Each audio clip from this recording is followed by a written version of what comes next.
Hey guys, and welcome to Dominion's 5 Warriors of the Faith with me, Tam and Tactics. Well, it's been 2 years now since they released the first version of Dominion's 5. And we're up to version 5.39 now, and with that comes 2 new factions, the Nabaa and the Ind. I will be playing as the Nabaa in this game. And if you want to jump straight into the game, hop on over to episode 1. In this very first episode, episode 0, I'll go over the Pretender God I created, the units that the Nabaa has, and maybe also take a look at the map that I modified. I modified a custom map. So if you're still here, let's go ahead and jump right into the units that you get with Nabaa. So I think I have to go ahead and create a world. We'll pick, this Island Kingdoms here is the one, is my name for the Ranch Flavored Pork Rinds map. It's a few minor changes I made. I think in my mind there were a couple of mistakes made as far as how the different provinces were connected, but nothing really major. But anyway, let's go ahead and pick that map. So you'll see here real quick, it's a map with 225 land provinces, 86 sea provinces. Maybe we'll take a look at that a little bit later. For now, let's just jump straight into it. We're just going to do test. We're going to look at the units. That's all we're going to do for now. So we're going to be Nabaa here. There's Nabaa. And we'll click OK just to get an idea of what we have. So, Nabaa is a desert queendom ruled by Jiniri descendants of the Lords of Ubar. The capital of the queendom is carved out of the rocks of Ubar, where the ancient magic of the Jinn still lingers. From this hidden abode, traders with silver tongues travel far and wide with luxurious wares imbued with ancient magic. The hidden paradise with its enchanted springs is long since lost, but the craftsmen of Nabaa have erected a great dam that supplies the hidden city and the surrounding lands with water. In ancient times, Ubar was a nation of men and Jinn, but magic waned, and the Jinn slowly disappeared from the world. With the arrival of refugees from Hinnom, a new era began.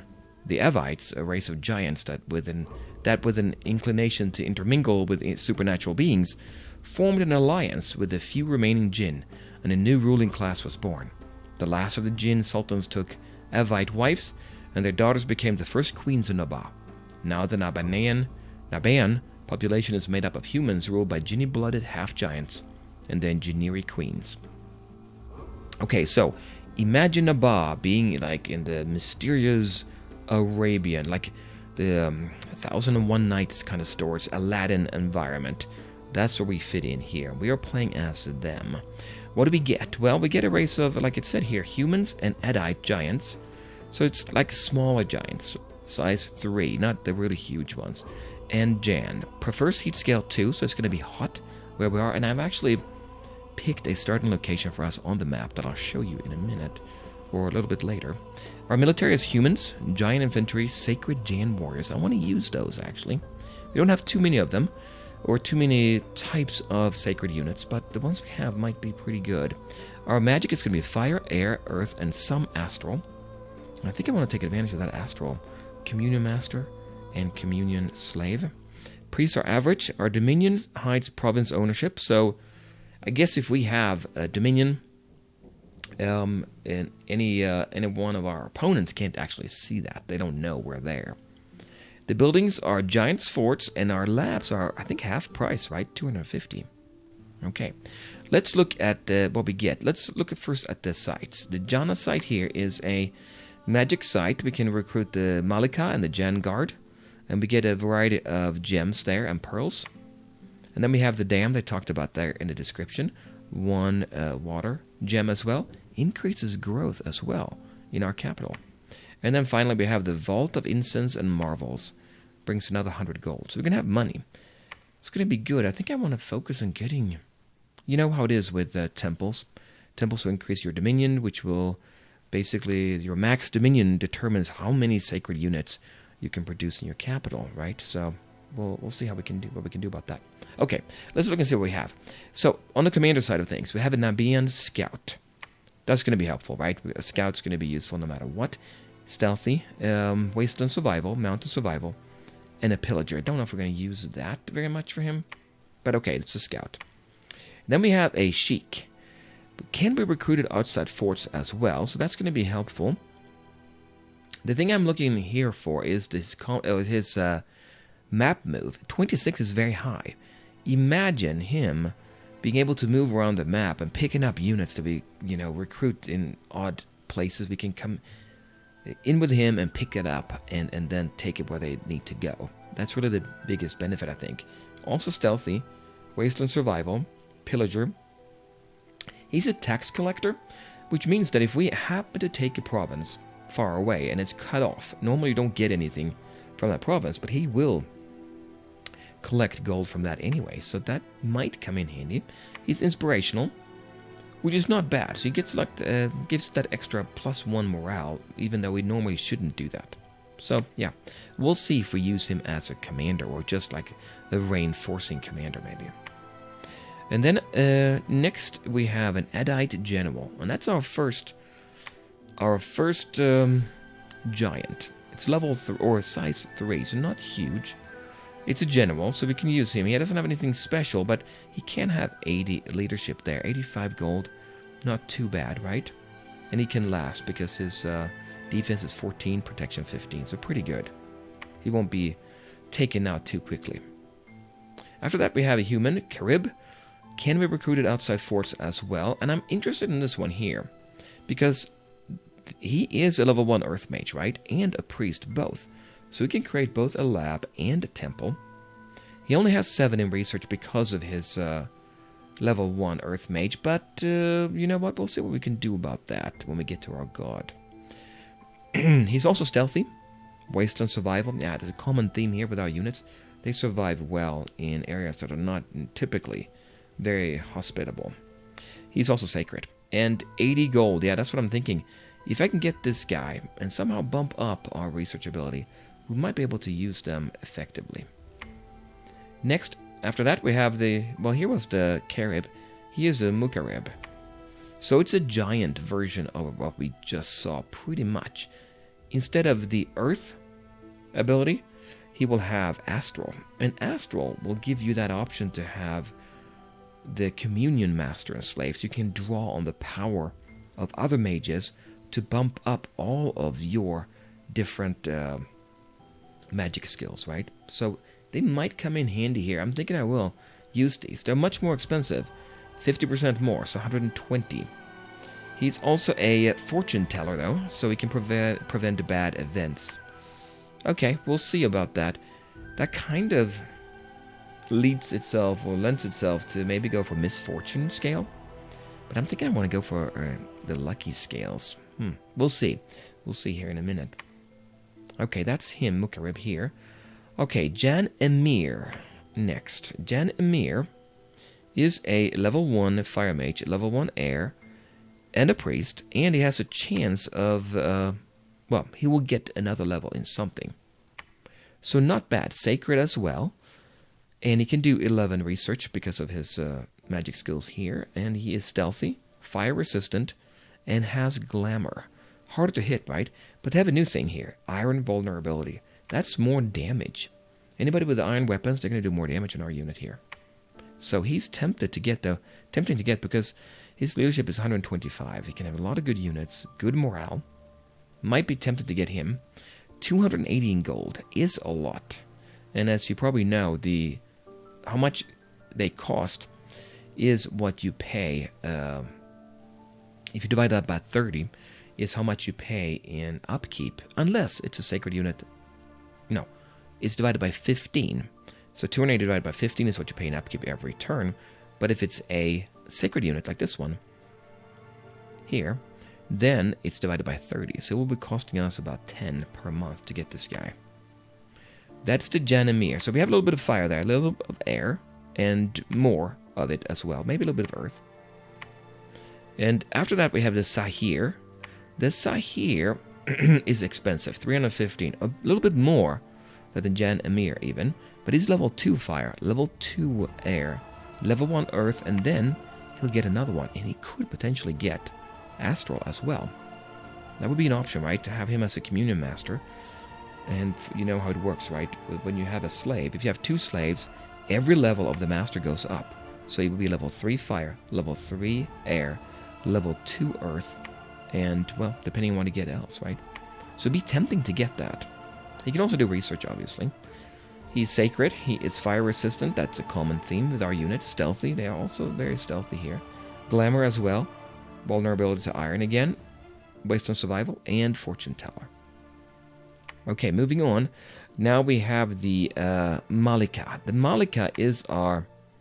Well, wouldn't this be a good thug or super combatant? Right? Leadership is 95. Not as good as the Jan Amir, 115 I think he had. Very expensive, 480. But she is sacred, so it will cost about 15, right?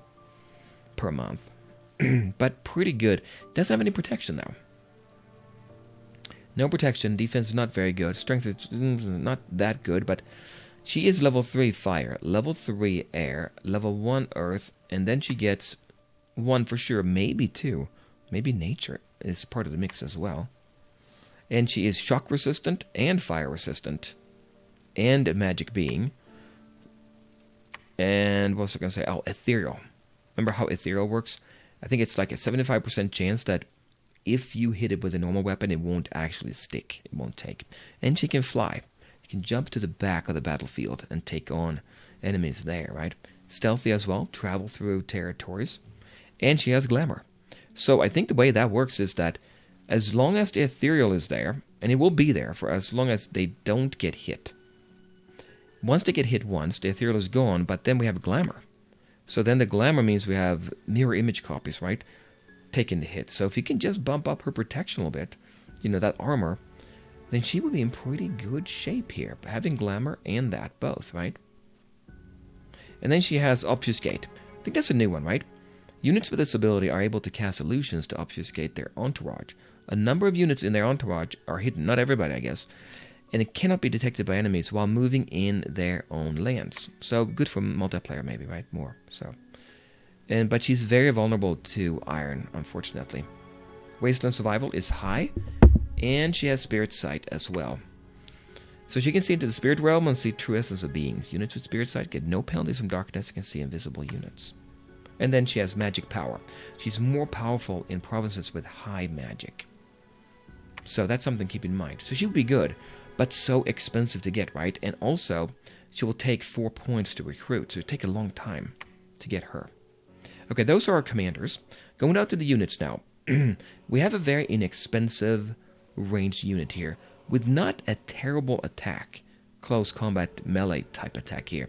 The Nabian Desert Warrior. You can see the protection is not good, so they're going to take a lot of hits from enemy arrows, but I'm still kind of tempted to get these because they can be recruited outside our forts as well. We can really get quite a few of these. Gold is very low, and so you divide that by 15, it's about a half a gold every month for one of these, so that's not bad. Not half a gold, less than that, yeah. And then they're stealthy, they have wasteland survival, they're a pillager, skirmisher, so with a skirmisher they don't get that morale penalty when they're in skirmish. And then undisciplined, so you can't give them orders, right? Okay, and also they get a penalty to siege defense and patrol strength. I gotta remember that. Okay. Anyway, so that might be some we want to get. We have to see what we do with them. You can get quite a few of them, right? Range is not great. Damage is not great either. We'll see. Then we have 2 regular human soldiers here. The Nabian soldier and the Nabian light infantry. Now, also tempted maybe to get them, because you can see here the cost is 10 and 17. So quite a few more resources there. But unlike the scout, they have decent protection. They're going to last longer, gain experience, and if you have a unit that lasts longer, it's much more worthwhile, I feel. Still, they're not anything that special, right, with their defense and protection. Not bad, but... And then 17 scimitar there, so yeah, it's okay. Not very fast in battle, but they do have wasteland survival. The light infantry is similar. A little bit weaker here, but they do have a javelin they can throw, range 10. And I don't really know, I'm not experienced enough to say if that is better than having the archers that we have, the scouts. Not the scout, but the archer, the Nabian scout. Nabian archer. Desert warrior, I mean. If it's better to focus on these, they cost 10 gold, just a little bit more than the 8. I'm thinking about upkeep here. Long-term resources is one-time shot, but the gold you pay every time, right? Divided by 15 there, right? So, okay, well, we'll see. We'll see what we'll do with them as well. Okay, then we have the Camel Rider. Goes hand in hand with the Sheik, I guess. That is a ranged unit, a little bit better range than our Desert Warrior, 40. More damage as well. Also very fast. Remember that Sheik? We could have these units kind of raiding quickly or reinforcing in an area very quickly. It will be possible to do that. They also have that Scimitar, 17 damage, but protection is low. So unfortunately, they're not going to take... Once they engage an enemy, they're going to be losing a lot. We're going to lose a lot of these. Oh yeah, I forgot about something about that. There is a Falcon here. I believe in the combat, they will make a one-shot attack. I mean, they will fly out there and engage the enemy right away. Something to keep in mind. They'll come back for the next battle, even if they die. But something to keep in mind. It's a little bit of a bonus, right? Makes them maybe more worthwhile to get. And I think we had that here on the Sheik as well. Yeah, we do. So that's that. Actually, I forgot one important thing, and that is this. Hermit Zahir. If you look at this one, this is something I'm very interested in, actually. That is a unit that you cannot recruit, a commander. You cannot recruit in your capital, but you can recruit him outside if you have a lab. So this is a unit I'm very interested in. He has a Hin. It's a special unit that will attack. It's a very fast one. It will run up and engage the enemy. Kind of low protection, but still, it will engage the enemy. In the next battle, you will get him back. It's a level 1, this Hermit Zahir. Level 1 fire, level 1 air, level 1 earth, and then something else. He could be, and here's what I'm thinking, with a little bit of luck, we get one of these with Astral. He can be a communion master. Not that expensive, 125. Get a couple of these. And because they have 3 here, 4 actually, their research skill will go up. You know how it works, right? You add up how many of these you have. So in this case, it would be 3. And then you then you double that value to 6. You add 5, that's 11. And I think that's all you do. We get to 13 here, though. Oh, because we have one more. We have 4. 4 times 2 is 8, plus 5, 13. That's why we get 13 research. Yeah, that's why we get that. 13. So he would be very, very tempted to get that. Imagine if he has 4 communion slaves here, right? He would increase all of his magic levels here by 2. So level 3 fire, level 3 air, level 3 earth, and then, well, maybe a level 3 astral as well. It's possible. He'd be very effective in combat. And then he has his Hin as well. Having a couple of these as communion masters, if we are lucky enough to get that, would be tempting. And then we have a couple of those Mukaribs, right? The big, tall, giant level 1 astral mages to back him up as astral slaves. I'm thinking we can do something like that. Anyway, that was him. Let's go back here again. So we had our Nebian Camel Rider. Okay, we know about him. Now we get to the giant units. The Iodide Archer, and I haven't looked at them too much. They have very high protection here. Low defense, so keep them out of combat. They can't dodge very much, but getting hit by arrows, very unlikely. And their great bow is 50, so can reach far, do a lot of damage. Ooh, it's tempting to get this unit, isn't it? Gold 25. Expensive, right? If you compare that to our Desert Warrior, but much more effective and much more likely to survive in the long run. Having a couple of these might be much better than getting, a whole bunch of the Desert Warriors. I might do that. Right? It's pretty good. Just keep him back. Don't keep him, keep him far away. Precision is 10, but we could bump that up with something like aim, right? You know that spell? Yeah. Could maybe do that. So that's them. They have also 24 hit points. They're going to last. That's one of our giants. That's a size 3 giant. We have the Iodide Light Infantry. Don't know if I want this unit. You'll see the next unit we'll talk about here, but he has a spear, right? So again, spear.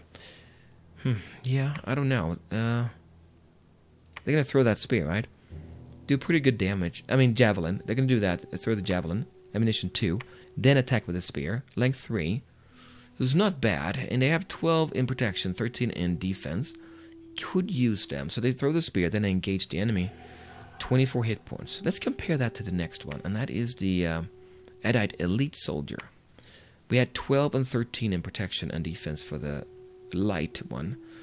This one is higher. About the same hit points, and the Scimitar does more damage. So once we get into close combat, they do more damage. Makes me want to get this unit instead. However, there's one more unit here. And that is the Jan Guard. If you notice, we don't have any sacred units so far. Here is our only one, the Jan Guard. Can be recruited in the capital only. But if you compare him to the elite soldier, look at this here. Cost more gold, right? But he's sacred. Which means he's going to be cheaper in upkeep. Because you divide it by 30, right? Versus then this unit here, divided by 15. So it costs 2. The other one costs a little bit over 1. And if you look at the numbers, they're pretty similar, I think. So gold 30, resources the same, and hit points 25, 15 protection, 14 defense. Here, 13 protection, 15 defense. Not that, yeah. Hit points a little bit less here, right? I guess, right? Strength 15 on him, and these have strength 16, so just a little bit better. But depending on what we give these units, what kind of benefit, they're going to be stronger. And because we have the, the bless. We also have fire resistance, stealthy, and glamour on these. So they're going to have that mirror image effect, right? Very hard to hit. Although, iron vulnerability, if they do get hit, they take more damage. And then bodyguard too. So if we use these as a bodyguard, they're going to be very effective. So that's something to keep in mind what we want to do with that. Okay. So I'm tempted to get him instead of the elite soldier here, right? Hopefully I have the microphone at the right distance. I get a little bit of a high indication here. But anyway, hopefully that's good. So those are the units that we have available. We looked at the sites, so there we go. Let's take a look at should we take a look at the map? Let's do that. We'll cancel out of here. Kind of awkward to do that. So let's go ahead and load that map. I'm going to go ahead and load the map. Map editor, yeah, I'm going to load the map, and I have one here, Island Kingdoms, that's the one. Alright, so here's the map. It's a pretty nice map. They use a tool, and I can't remember now what tool they use. I have this tool as well. It's pretty nice, the mountain ranges and the forest and everything looks pretty good, I think. I have tweaked it a little bit. Some of these regions didn't connect the right way, I felt, but we can take a look and see what we have here. On the map. Let's go ahead and see if I can figure out the mark many sites. I will do that. There we go. Okay, now, so, first of all, I have said that we're going to start down here. Right here. And you can see that symbol here for the sun means that we're going to be in a hot area. Well, that's fine, I think. That makes sense thematically. I think we want to start here. If you right-click here, we can see we are in a freshwater, large province. So there's going to be more population here from freshwater and large, both, I think. There's a city over here as well, also large. So that's tempting. Anything that has a symbol like this means there are many sites there. Many magic sites. So we're going to have to go up there, hopefully. So there's one here. And you can see there's one down here, too. There's a little symbol back there. I think we have one here in this island as well. There's one up here in this tower. And then on this side, there's a mountain range here, a big one, with 3 sites here. We're going to be kind of far away from there, but still interesting, right? Going up here. Oh, wait. There's a lake here. Also many magic sites there. Another large province here, I think. Yeah, large province. There's a magic site here. You can see the maker of this map put an interesting object. You can tell where they are, right? Is this a large one too? Yeah, large province as well. Whenever you see a city, think large, think a lot of population, money, right? And up here we have another site with many magic sites up there. I think that's interesting there. And there's a large province over here as well. There's a bigger island over here. There is an interesting town here, large province, and many magic sites as well. And down here we have another large province as well. This symbol here means you can't start there, that's all. Here we have, do we have anything here? I don't think that is just a bridge, okay. These 2 here you cannot start on, but other than that, there's nothing special. And I think that is pretty much it. Yeah, so that's the map I'm going to be working with. And we're going to start down here. We're going to have quite a few, I think, nations in this game. But okay, let's go ahead and exit out of that. And now, let's go ahead and take a look at our pretender. And for this game, remember all the units that we have. I'm going to start in hot. I have selected these options. So why am I doing that? Well, let's first talk about what I have.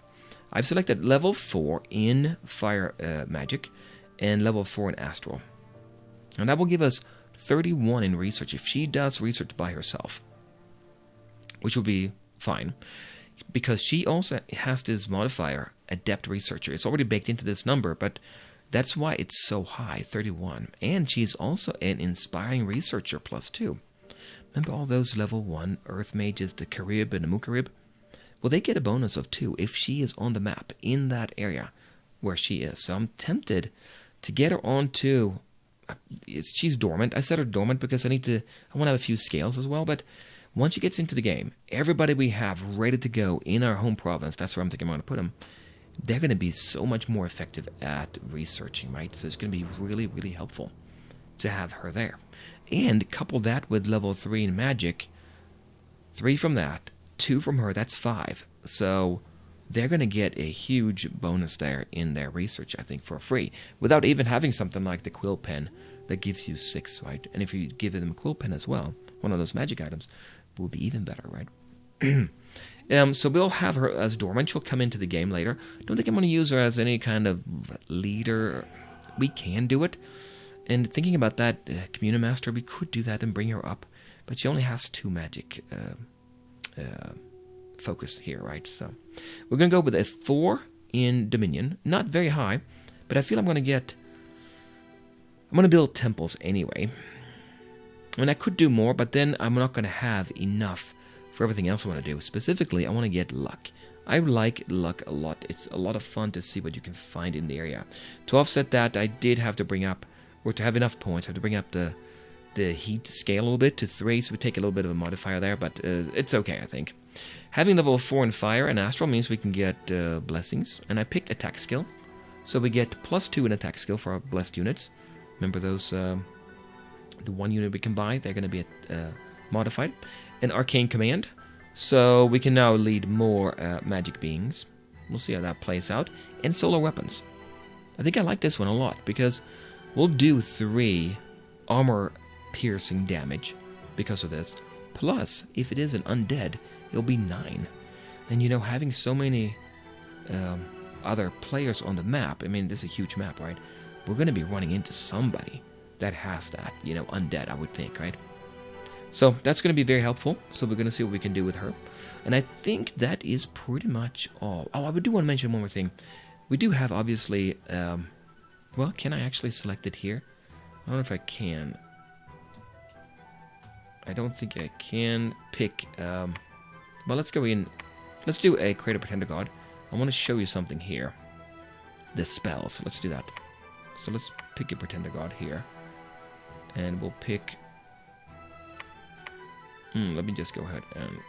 There, spells, S. So, let me show you here in Conjuration. If you go to level 4 Conjuration, well, we have Pride Alliance here. Anything in blue, by the way, is custom to Naba.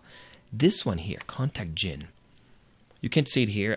If you want to look it up, you can look at a DOM Inspector. It's been updated, the online tool that you can see units and whatnot. But anyway, he is a pretty good unit. I'm thinking I can use this as a thug, maybe. We'll see. We can deck him out, and he can take on more enemies, right? We'll see if we can do that. There are other units as well. That is, by the way, you need fire and air to contact him, and 15 fire gems. Jinn warriors would be warriors that would go with him. So you can actually... They're all stealthy here. They could be doing a lot of damage. If you get a couple of them in there with a Jinn... They can be very strong. You kind of sneak through the territories and take territories behind the enemy lines. We'll see if I can do that, if I can pull that off. We also have Hin. Remember that animal that was with the Hermit, whatever his name was?